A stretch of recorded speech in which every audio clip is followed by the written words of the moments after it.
What's up, everyone? Welcome to this day in Philly sports history for June 23rd, 2023. I'm your host, Jim Montgomery.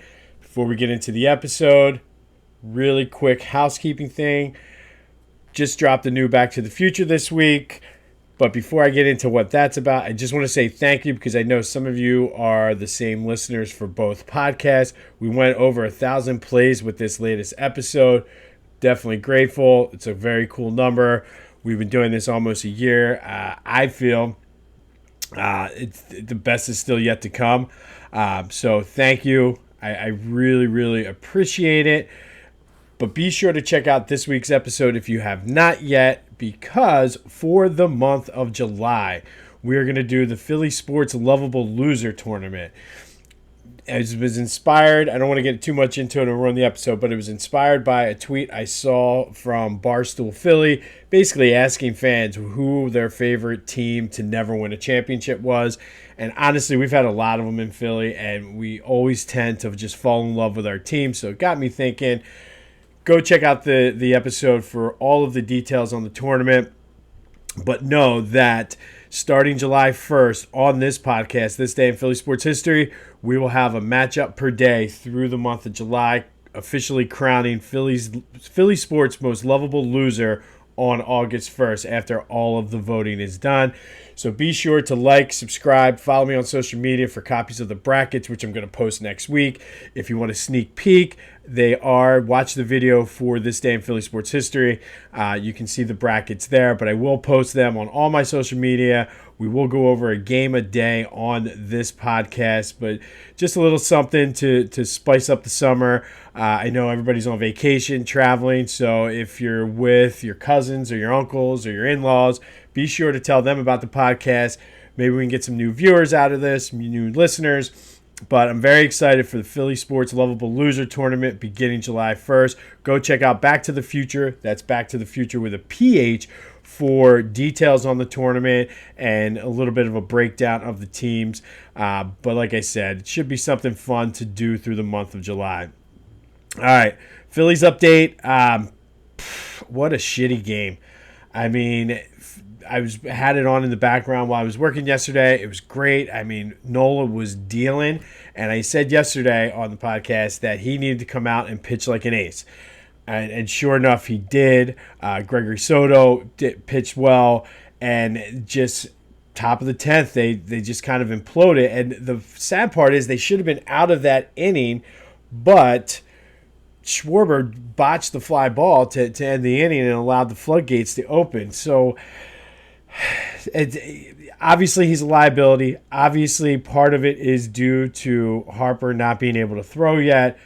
But man alive, that's a frustrating way to lose.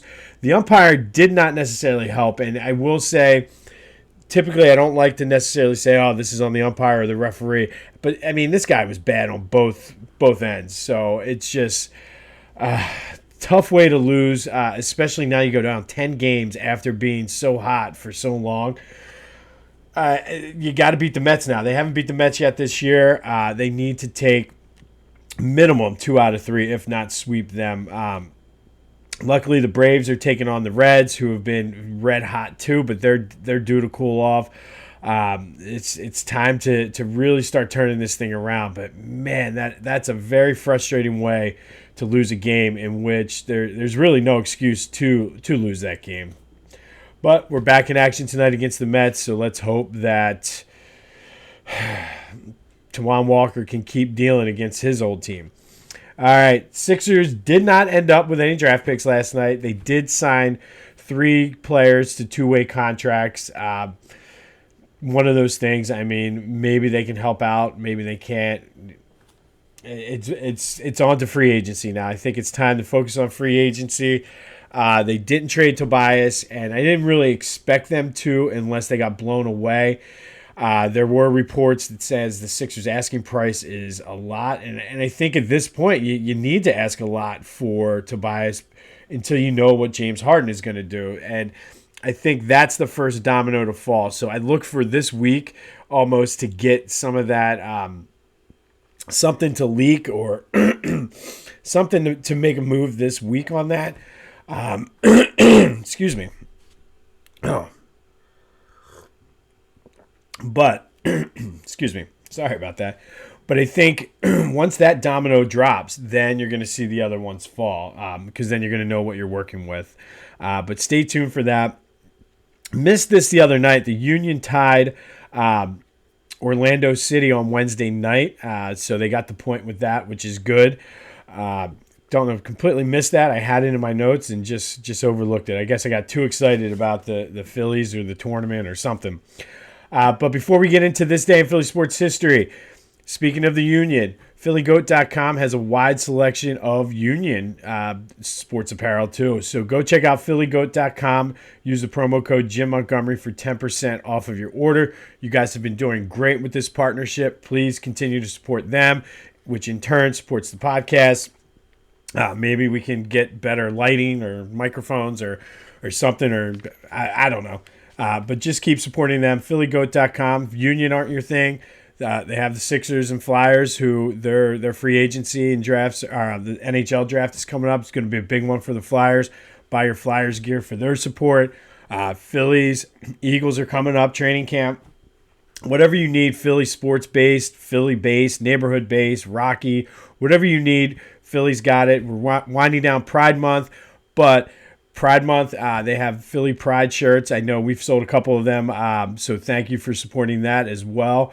It's not too late to act on that, but PhillyGoat.com, promo code Jim Montgomery. All right, so today we're going to go back to 1971 and the enigma that was Rick Wise. So on this night, June 23rd, the Phillies beat the Mets 4-0. It's one of the few highlights that year of a 95-loss season. Probably one of the other ones was the fact that Mike Schmidt got called up and got some playing time late in that season. But in that 4-0 win, Rick Wise pitched a no-hitter. On top of that, he went 2 for 4 at the plate with 3 RBIs, including 2 home runs. Let that sink in for a minute. Dude pitched a no-hitter and also hit 2 home runs and basically knocked in 3 of the 4 runs that the Phillies had that day. He's one of 4 players to pitch a no-hitter and hit a home run in a game or in the same game. And it'll never happen again now, or shouldn't say never. It's very unlikely to happen now with the DH being in both leagues. Ohtani might do it. I think he actually would have a legitimate shot to do it. I think it would be great to see. But back to Rick Wise. He actually was traded then the following year for Steve Carlton. And at the time, it was sort of one of those trades where it was just like, basically they were the same guy. I think Rick Wise, I was reading, was the more technical pitcher. He had the more of like a solid, just regular go out there, eat innings, and do things. But Carlton had a ton of potential. He just wasn't living up to it. So in this case, it was a case where the Phillies got the better of the deal because Carlton would go on to be Steve Carlton, win 4 Cy Youngs, including the one the following year. Rick Wise had an up and down career after that, but he would no-hit the Reds again 2 years later. He had some scoreless inning streaks. Then he had some baffling, we couldn't find the plate. But on this day, he was the MVP of the game as the Phillies beat the Mets. I'm sorry, the Phillies beat the Reds. I don't know why I had the Mets written down. I guess because they're playing. On this date, the Phillies beat the Reds 4-0. Rick Wise pitched a no-hitter, hit 2 home runs, just did it all for them. So, and then he got himself traded the next year. All right, rivalry month is winding down, so we're getting into some good ones. And today we're going to take a look at the 49ers. Now, this is not necessarily a huge rivalry yet. I put this on the list more so for potential than anything because after that NFC Championship game last year, with all the whining and moaning that the 49ers did about how, if Brock Purdy was in. I think this is the start of something big with them. They have not played that many times overall all time. The Niners lead 20, 15, and 1. They are 1-1 in the postseason. Obviously, the Eagles won last year. The 49ers won 14-0 back in 96 in the wild card game out in just a sloppy Candlestick Park. It was raining. Ty Detmer was the quarterback. And it was just I like that 96 Eagles team, and it's just a bad way, really, for that season to end. Overall, though, I will say the Eagles have outscored the 49ers in the series 816 to 777. But like I said, I feel like this is the start of something big. There are some memorable games in this rivalry. 89, Joe Montana's Magic. The Eagles were up 28-17, like late in the third quarter. And Joe Montana came back and beat them 38-28. Then there was 1994. It was kind of like the high point of that year. The Eagles went out and beat them 40-8. And we're thinking that, all right, the Eagles have finally taken that step to be elite. But you'll remember 1994 was the year the Eagles were 7-2 and finished 7-9 and basically spelled the end of the Rich Kotite era. You have the T.O. connection, where T.O. was traded to Baltimore, then to the Eagles, but played in San Francisco because it was just a hot mess, that whole thing. But for me, the 49ers were like the gold standard of teams back when I was a kid. That's when they were winning their 4 Super Bowls and everything. They were my team in Tecmo Bowl. They had the unstoppable crossing play to John Taylor. I think it was John Taylor or Roger Craig, one of the two. But for me, I would love to see this become a big rivalry. They do come to Philly in December for their quote-unquote revenge, as they're saying. So I'm going to rank this one right now 2.5 out of 5. However, that is a big asterisk next to that, because I'm going to say for now, and like this could be, 49ers could come out next year and Brock Purdy could be who we all think he is, not who the 49ers think he is, and all of this is for nothing.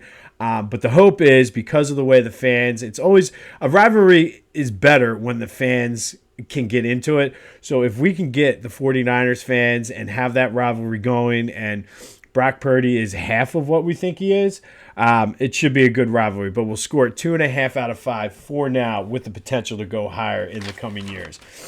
All right, so on this day, back in 1971, Rick Wise did it all. Pitched a no-hitter, hit 2 home runs as the Phillies beat the Reds 4-0. I'm looking forward to see what the Sixers have in store now that the draft is over and free agency's coming. I will be checking Twitter all weekend just to see if there's any Woj bombs coming. But be sure to go to Back to the Future to check out the rules and kind of the setup for the Philly Lovable Loser Tournament.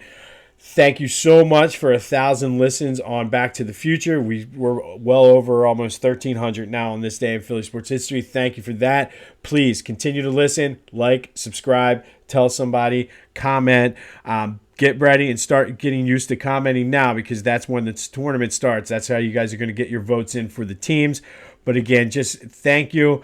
To go to phillygoat.com, use that promo code. That helps everything out as well. But I just appreciate it. So go have yourselves a Friday. This has been This Day in Philly Sports History. I'm Jim Montgomery. And until next time, I'll see you when I see you.